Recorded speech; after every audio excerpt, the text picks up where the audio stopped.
Roles, responsibilities and skills of a coach. Ashley Adamson-Edwards.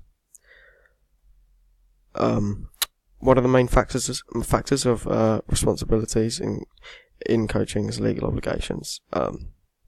Now, legal obligations consist of many aspects, including the Child Protection Act. So, the Child Protection Act was established in 1989 to act as a framework of legalisation, guidance and practice to identify the risks that children may encounter. If a coach suspected that a child is at risk, then it would be either their responsibility to take action and report an incident to organisations like the NSPCC in order to protect that child. For example, if an under-15s football coach had spotted a bruise on a child's arm before the start of the session, then they would be responsible to ensure that the incident is reported to the Child Protection Agency. If they weren't to do this, then they could lose their position, as a coach has a responsibility like this. It is vital to the child and the coach's position. However, in a sport like football, where there is a possible contact, it may be hard to assume or suspect a child needs protection from perhaps abuse to the high contact sport of football. Therefore, the coach would in this case report the incident anyway, just to make sure that they could get the help that they needed. This would relate to a gymnastics coach who in this incident may also assume the same thing as gymnastics can cause bruises due to the potential injury. The next aspect of responsibility is the duty of care. Now, the duty of care was introduced to allow everything in a workplace to be as safe as possible to prevent the risk of harm on people, and in this case, in coaching.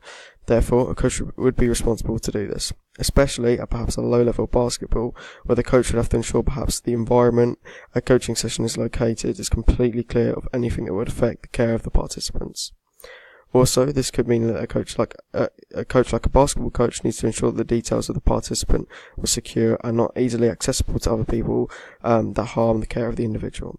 This would contrast to a professional basketball coach who perhaps wouldn't have to worry about this opportunity, as there would be many other positions in the club which they represent, which would deal with this. Finally, during coaching, another factor of the responsibility of legal obligations is the Code of Conduct. The Code of Conduct provides principles that a coach must follow in order to fulfill responsibilities they have. Therefore, the Code of Conduct covers almost every situation which a coach could encounter. For example, the principle of competence in the Code of Conduct means that a coach should only teach a technique in coaching if they feel confident that they are qualified to do so. For example, a trampolining coach during a session may have an athlete which wants to learn how to perform a somersault. However, the coach isn't qualified to do so, and therefore shouldn't at any situation try and teach the athlete to somersault. Therefore, risk against health and safety issues are prevented. A good example is set by the coach, as they have demonstrated that they are responsible, and also they or their organisation they represent wouldn't be liable for any injuries which could have occurred if the unqualified coach carried out the teaching. This also relates to other coaches, like a gymnastic coach, who would also have to carry out this principle, but also as a primary objective, due to the risk of injury which occurs in the sport of gymnastics.